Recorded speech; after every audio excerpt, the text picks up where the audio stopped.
They say dogs can smell fear, but in Riverbend, Oregon, one old shepherd seemed to sniff out secrets. It was the kind of spring afternoon that made the town forget its scars. Riverwalk Commons shimmered under a soft April sun, the breeze pushing petals across the path like lazy dancers.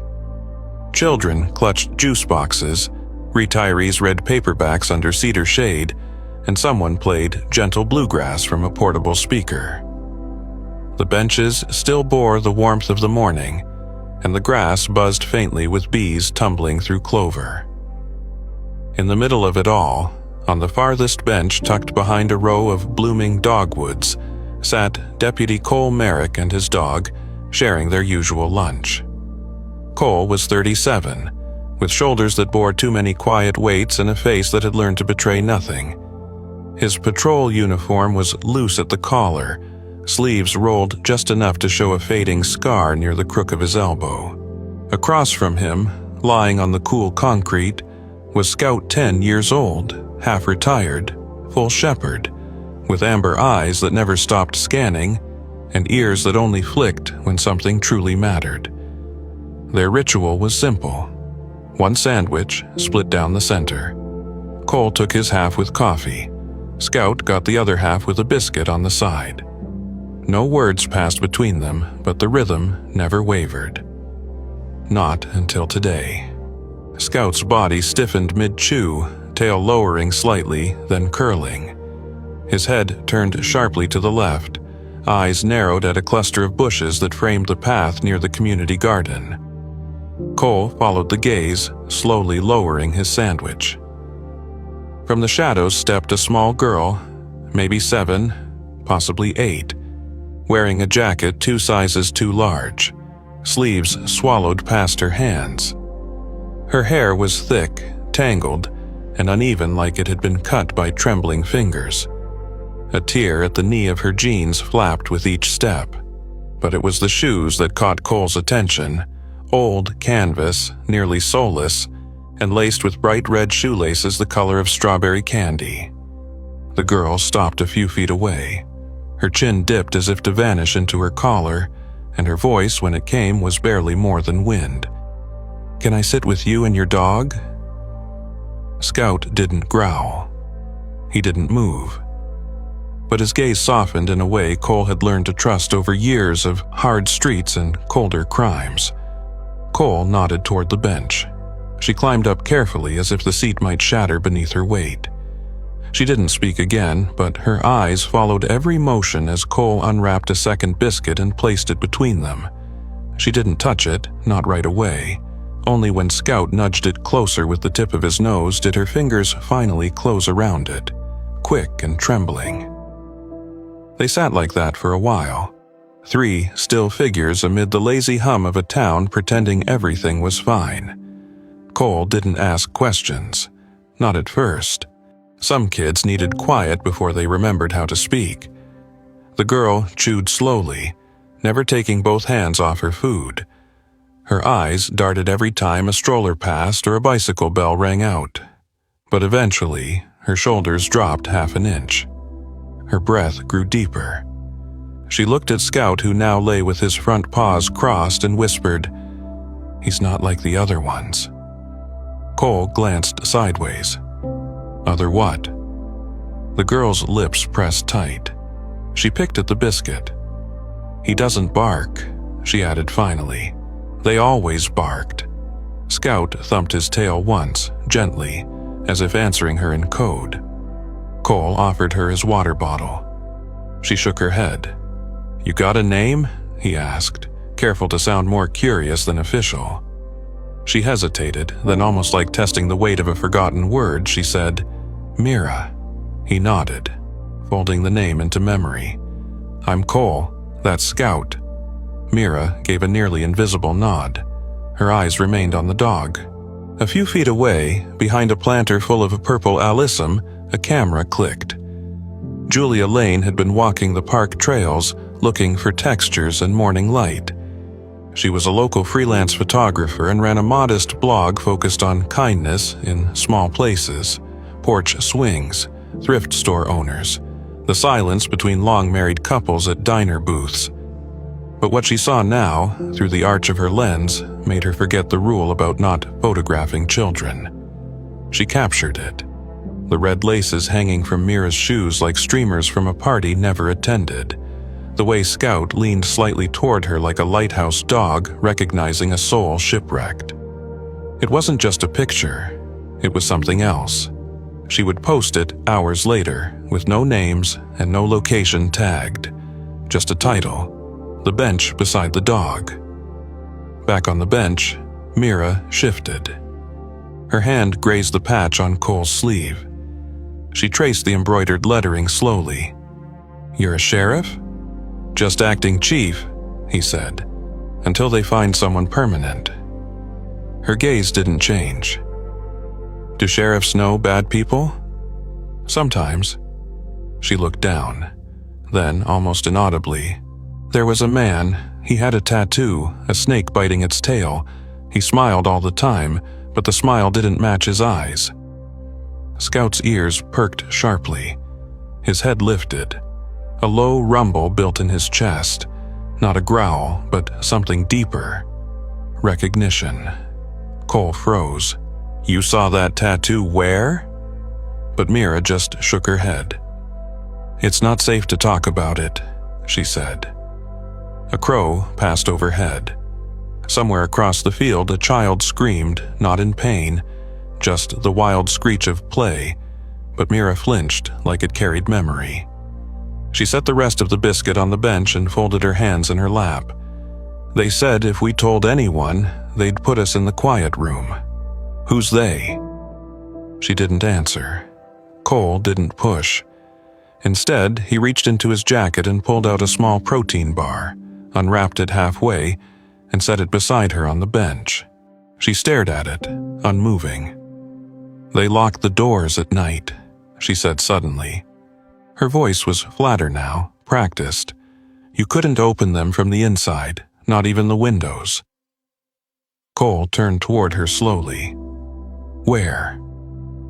She looked past him, toward the tree line, then beyond, as if searching for something that no longer existed. "There was a place," she whispered. "They called it Willow Creek. But it didn't feel like a creek. It felt like being forgotten. Some kids never came back." Cole's fingers curled around the bench edge. Scout leaned in, nuzzling Mira's elbow softly, like saying, "We heard you."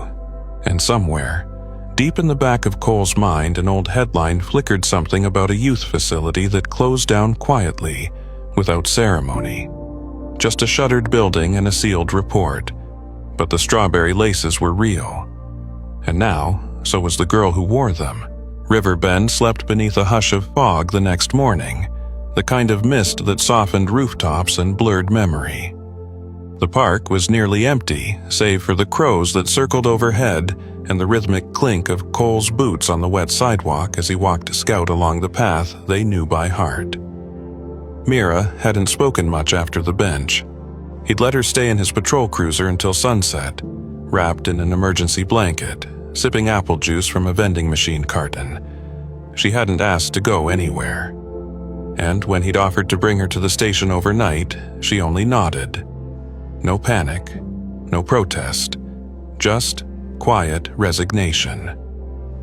Now, hours later, that silence lingered like the scent of old wood in the back room where she sat curled up on the station's bench, knees pulled to her chest, eyes fixed on the rain running down the window. Cole stood near the doorway, arms crossed, watching the slow, careful way Mira peeled the wrapper off a granola bar, as if it were something sacred. She hadn't asked for toys, not a charger, not even a blanket. She just stared out at the parking lot as if expecting it to disappear. "They said it closed down," she said suddenly, her voice small but clear. Cole didn't move. What did? She glanced toward him but didn't make eye contact. Willow Creek Home. They said they shut it, told everyone, but they didn't, not really. He knelt beside her, voice low. "Is that where you came from?" She nodded slowly, then added, Some kids were adopted, some ran away, but others stayed. They never let them leave. The name had rung a bell the moment she'd said it. Willow Creek, a place that showed up in his files 2 years ago as part of a statewide closure of underfunded residential care homes. Officially shut down. Case closed. But now, sitting beside this girl who wouldn't meet his eyes, Cole felt something else stirring, a quiet wrongness that refused to stay buried. He called up the old report on his tablet. Pages of legalese, signed inspections, funding withdrawal statements, photos of an aging brick complex near the forest line half forgotten, wrapped in chain-link fencing and tagged with foreclosure notices. It was supposed to be empty. Mira shook her head. The upstairs is empty.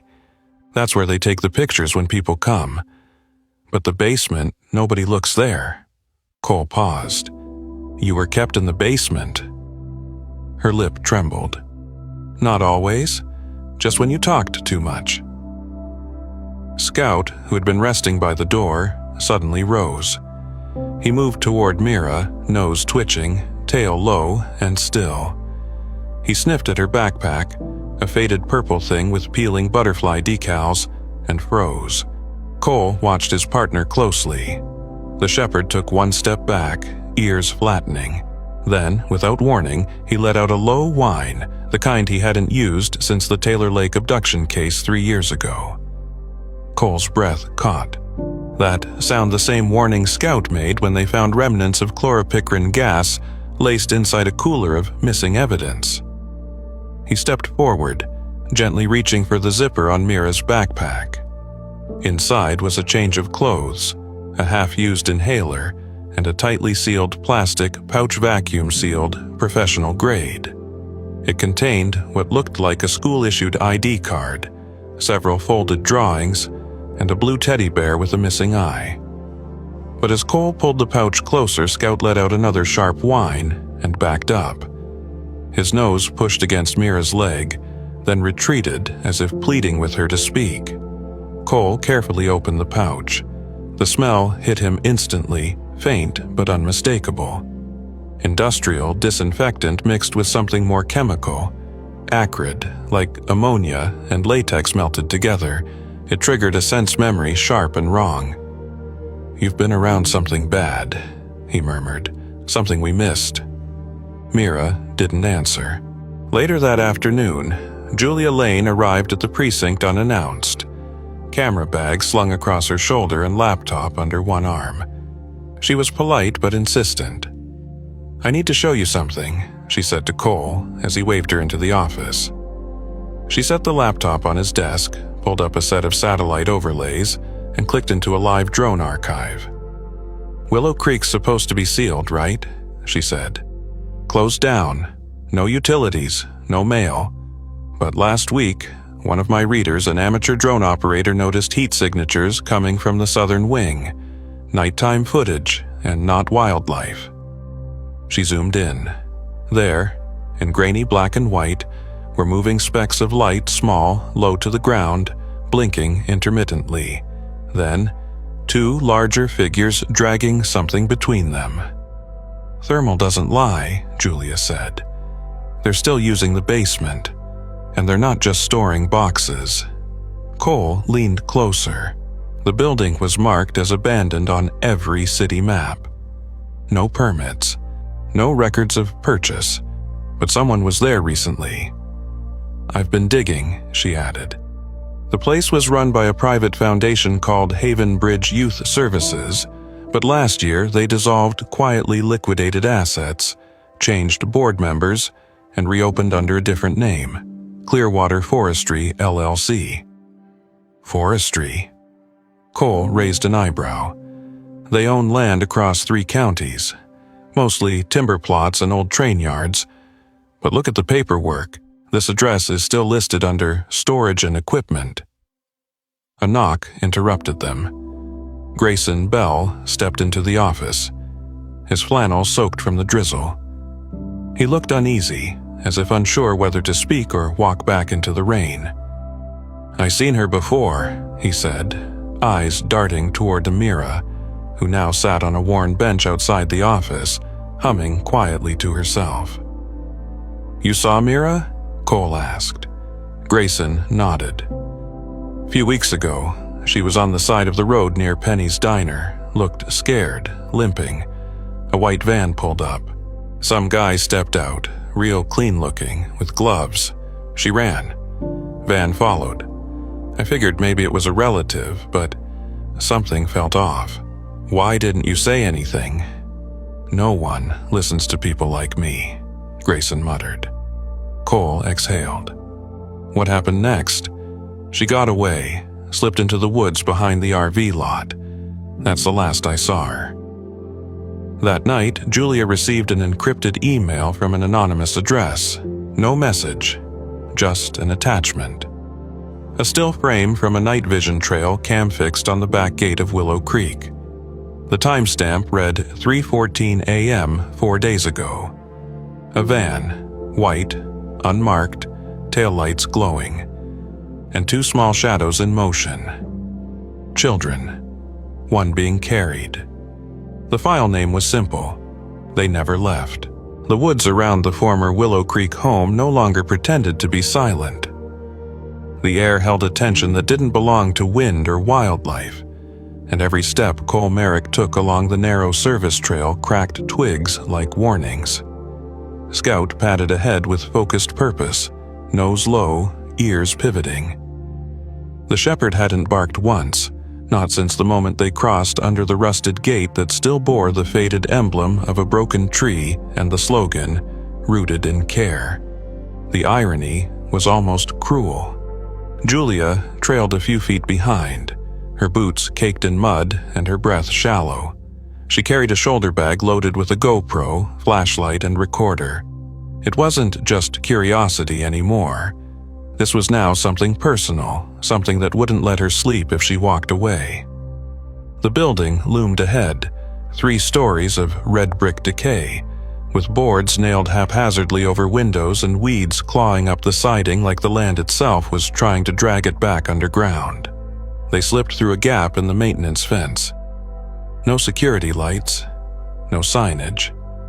Just the distant echo of an owl and the steady thud of Scout's paws against rotting leaves. Inside, the entry hall reeked of mildew and soap, an odd sterile blend.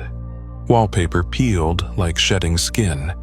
Children's artwork, long faded, still clung to corkboards by rusted thumbtacks. A paper cutout of a birthday cake hung crooked near the front desk, the frosting drawn with thick crayon lines, candles numbered in reverse, 7, 6, 5, as if someone had been counting backward. They moved slowly. Scout paused at every doorframe, nose twitching, body coiled like a loaded spring. Then, halfway down the east wing, he stopped cold. A faint whimper echoed beneath the floorboards. Not human, not animal something else. A memory, maybe. Or a place that remembered fear. Cole followed Scout to a broken tile near the utility closet. He knelt, ran his palm over the seam in the linoleum, then lifted. The corner gave way. Beneath it, an iron ring embedded in the subfloor. They pried it up heavy, dust-choked, and revealed a square wooden hatch leading downward. The air that rose from the opening was colder than it should have been. Not just temperature, but something deeper. A chill that clung to bone. "Wait here," Cole told Julia. She didn't listen. They descended one by one, Scout leading. The narrow staircase wound down into black. At the bottom, a cement corridor extended in both directions, dimly lit by overhead bulbs that flickered like dying fireflies. On the right was a steel door. No signage, no window, only 2 locks, one old padlock with a snapped shank still hanging, and beneath it, a digital keypad with faint fingerprints smeared across the display. The hinges groaned as Cole shoved the door inward. Inside, metal bunk beds bolted to concrete. Mattresses thin and stained. A portable hot plate on a wire shelf. A bucket tucked in the corner. And, most jarring of all, a set of dome cameras fixed at the ceiling corners, their lenses still pointed inward, blinking faint red.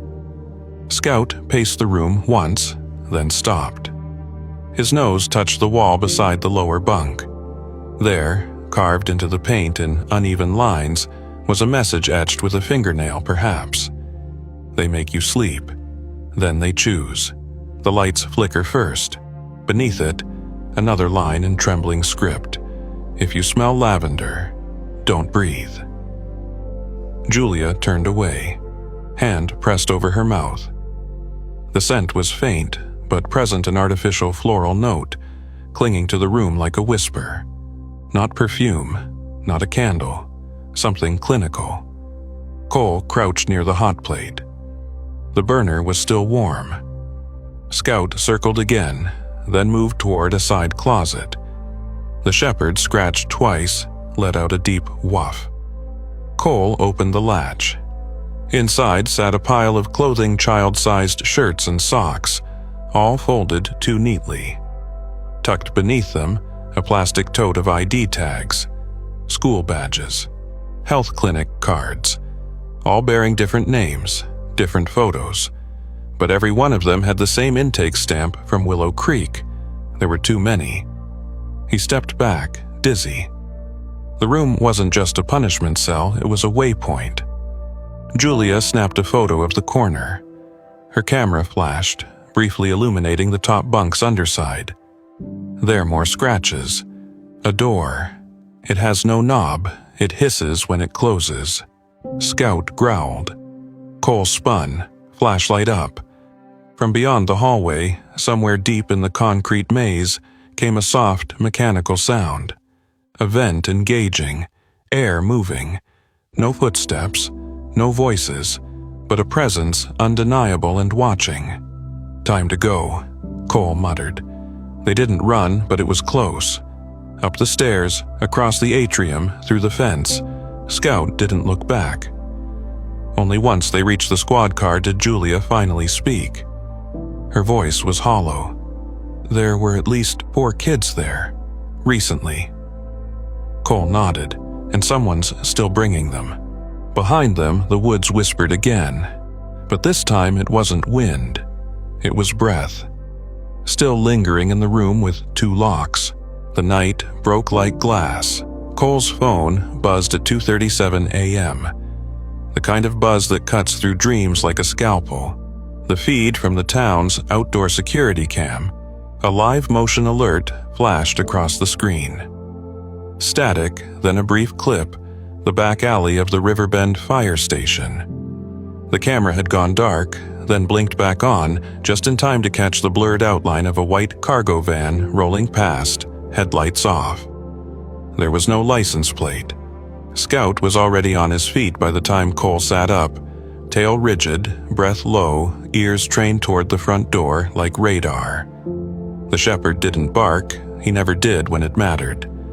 But his pacing meant only one thing. Something was already gone. Mira's bed was empty. The blanket had been folded, the pillow undisturbed. A paper crane she'd folded that afternoon sat neatly on the windowsill, wings still curved like it had been recently placed. No signs of struggle. No forced entry. But Scout pressed his nose against the wooden floorboards beneath her bed and let out a long, guttural whine. Lavender. It didn't belong here. Not in a deputy's safe house. Not on Scout's fur. But it clung now, faint, artificial, like the dry remnants of a hotel hallway perfume. The scent of compliance, of sedation. He called dispatch but knew what they'd say. No van reported. No sightings. No witnesses. The cameras in the house offline. Lines had been cut. Power rerouted. The lock on the back gate had been melted clean through. Precision, not panic. This wasn't a mistake. This was a retrieval. Mira hadn't disappeared. She'd been taken back. The same Van Gray Bell had seen. The one Mira had once escaped. The one she must have feared more than she let on. And now, the only clue was in Scout's escalating distress nose to floor, back arched, eyes locked on the door like he could still see her through it. They didn't wait for backup. By 3:10 a.m., Cole and Scout were already cutting across the tree line near the old switchman's cabin, a half-collapsed structure once used to house maintenance crews from the decommissioned railway that curved around the edge of Riverbend. It had been abandoned for nearly a decade, but a few months back, Cole remembered seeing new padlocks on the gate during a patrol. He'd made a mental note, then forgot it until now. The van's tracks were fresh in the soft dirt, outlined in dew, curving toward the loading dock of the old maintenance shack. No tire rotation, just a straight shot in, and no exit tracks out. Scout leapt from the cruiser before Cole could open the door fully. He bounded toward the perimeter, nose low, tail sharp like a compass needle. Cole followed with breath tight in his chest and weapon drawn, his flashlight sweeping in arcs through the overgrown brush. The cabin stood like a rotted tooth, leaning forward under the weight of time. But inside, the air was too clean, refrigerated almost, cold that didn't match the night. A hum echoed from the subflooring, deeper than plumbing mechanical, deliberate. A metal trapdoor beneath an overturned workbench had been scrubbed clean. Fingerprints erased, but a faint oil stain had bled into the surrounding wood like a shadow that refused to die. Scout stood frozen near the hatch, his tail lowered, his body tensed. Then he growled, not at a sound, but at a memory. Cole lifted the hatch. The cold hit like a punch. A staircase led down, walls lined with soundproof insulation. At the bottom, rows of lockers, plastic bins, a floor of industrial grating, and beyond that, a second door. Steel-plated, no handle. He stepped forward. The door hissed automated release and opened into a room bathed in low blue light. The air was laced with lavender, too strong now, unmistakable and sharp. A diffuser hummed from the far wall, the kind found in pediatric clinics and spas. But this wasn't a place of peace. There were 4 cots, 3 occupied, 1 empty. Mira sat slumped against the nearest corner, knees drawn to chest, head low. The other children, a boy no older than 6, a girl maybe 9, and a toddler curled in a pile of blankets, were all breathing shallow, eyes unfocused. The lavender wasn't scenting the room, it was sedating it. Cole didn't call her name. He moved fast. Scout lunged toward the far end just as a side door cracked open, and a man stepped in. Mid-30s, built like a wrestler, surgical mask half pulled from his face. His surprise lasted less than a second. He reached for something behind his back. Scout didn't wait. The shepherd launched with terrifying precision, jaws locking on the man's forearm before he could draw the concealed taser. The scream was muffled. The two hit the wall, Scout's weight anchoring the man downward, teeth buried, claws tearing for grip. Cole reached Mira, scooping her into his arms as the diffuser clattered to the floor. The chemical scent began to thin. The other children stirred, eyes fluttering. Scout released only when Cole ordered. The man was unconscious, blood trailing from where claws had raked his neck and the teeth marks had sunk in deep. There'd be DNA. And maybe finally names. Mira's eyes cracked open in the crook of Cole's arm, barely conscious. Her lips parted but made no sound. She lifted a weak hand and pressed it against Scout's fur as he paced beside them, breath ragged but posture proud. "They said I'd forget everything," she murmured, barely audible, voice frayed and drifting. "But I didn't forget Scout." Cole swallowed hard. No sirens, no backup, just the smell of steel and lavender and the slow rising awareness that they had stepped inside something vast and evil, and only just scratched the surface. They didn't run. They escaped. Back through the hatch, out into the trees, the cold wind slicing across their faces like absolution. Behind them, the old cabin sat quiet, as if none of it had happened. But Scout's bloodied paw and Mira's shivering frame told the truth. And beneath it all, Cole knew this wasn't the end. It was the door, and they had just kicked it open. It started with a thumbprint. Not a confession, not a name, not even a face. Just a single thumbprint left in dried blood on the steel door of the lavender room, traced and matched not to any criminal database, but to a nurse registered under a false identity 2 years prior. From there, the names began to unravel like the fraying threads of a spider's web, quiet, meticulous, and horrifically wide. The bust came 3 days later. Federal agents in unmarked trucks surrounded the Clearwater Forestry Storage Complex at dawn, descending with calm, brutal efficiency. Inside, they found locked coolers labeled nutritional samples, each containing small doses of a synthetic compound the DEA had flagged a decade ago, HTX-19, a neurotoxic inhalant developed in Eastern Europe, known to cause paralysis and fear conditioning when repeatedly exposed to minors. Its export had been banned, its recipe supposedly buried, but here it was, vaporized into lavender-scented obedience. But it wasn't just the toxin. Files recovered from a fire-safe cabinet deep in the sub-basement charred around the edges, but intact detailed a system so clinical in its cruelty, so polished in its presentation, that even seasoned investigators went silent.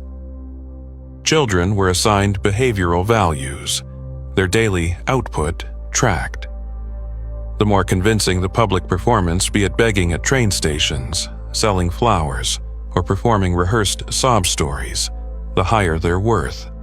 They were given false names, medical treatments withheld or administered at whim. A single infraction, a single attempt to run, and the lavender came back. The file was labeled Willow Creek Extension Program. It was only when they decrypted the metadata of a photo from the anonymous email, the one Julia Lane had received weeks earlier, that they realized who had sent it. The woman was thin, almost skeletal. Seen on multiple subway cameras, always wearing a yellow scarf and mismatched gloves. To most, she looked like just another lost soul with a cup in her lap and a hand that trembled not from nerves, but from something deeply broken. But if you watched closely as Cole had begun to, the pattern emerged. She rode the subway between 4 and 6:30 a.m. every day, same car, same line. Her eyes scanned the crowd like a person scanning for someone long lost. But it wasn't longing, it was mapping, documenting, counting which children boarded and how many got off. They tracked her through a trail of cryptic subway posters, each one with subtle marker lines beneath the train numbers. A code, her code. When agents finally approached her, she didn't flinch. She didn't cry. She simply lifted her sleeve and showed the faded tattoo and alphanumeric string once used for administrative ID at the original Willow Creek home. Her real name had been struck from all surviving staff files, but her initials, UMC, matched the marginalia scribbled in the corners of the burned documents. Marion Clove, the former head of the orphanage. Her voice was fragile. She told them she had been taken when the home was privatized under the New Shell Corporation. She resisted. They punished. Every day since, she had been forced into mock homelessness, kept barely alive with daily injections of diluted HTX. She was chained, not by shackles, but by chemistry and shame. Every night, she was taken back to a dormitory deep beneath a medical recycling plant, where other non-compliant staff were kept as cautionary tales. But she remembered everything. And every night, when the children returned, tired, empty-eyed, clutching coins from strangers who thought they were doing good, she took mental notes, their bruises, their patterns, the new faces who didn't come back. And when the guards weren't watching, she would steal moments, a marker here. A paper scrap slipped into a shoe. A whispered name in a passing ear. It was Marion who sent the email to Julia, using a hijacked Wi-Fi signal from a subway kiosk. It was Marion who traced Mira's escape and left the scarf with the faint lavender scent on the park bench the day before she reappeared. It was Marion who warned them with the line carved into the wall, "If you smell lavender, don't breathe." But what broke Cole most wasn't the horror. It was the quiet line Marion said before being taken into protective custody, her voice just above a whisper. I couldn't save them all, but I remembered each of their names. The court hearings came quickly after.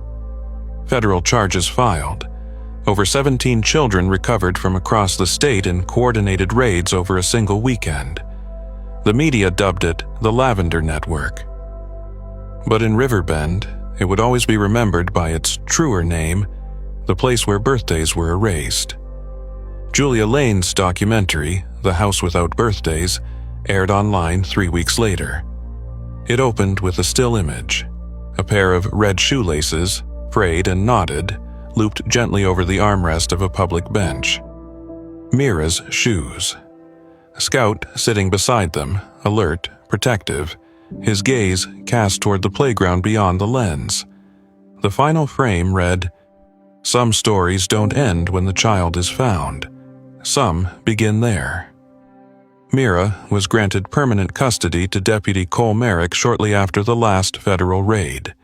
Scout, now recognized as a federal support canine for his olfactory response to childhood trauma cues, was given a specialized certification, the first of its kind. At home, Mira didn't sleep beneath a bed anymore. She didn't flinch when someone knocked. She still rarely spoke of the time before, but one afternoon, Cole found her sitting on the porch, notebook open on her lap.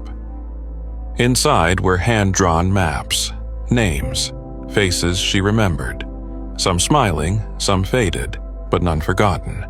Pinned above her bed, beside a small photo of her and Scout and Cole at the courthouse, was a slip of paper that simply read, "They told me to forget. Scout didn't, so I won't either." Riverbend changed that year. The park added a statue, a bronze bench with a shepherd curled beside it, eyes open, waiting. Below it, a plaque, for the ones who were found not because someone called their name, but because a dog remembered the scent of their silence. And every Sunday morning, Mira walked there with Scout and sat for a while. Sometimes alone, sometimes with others. Always with a pocket full of red shoelaces, just in case someone else was trying to be seen.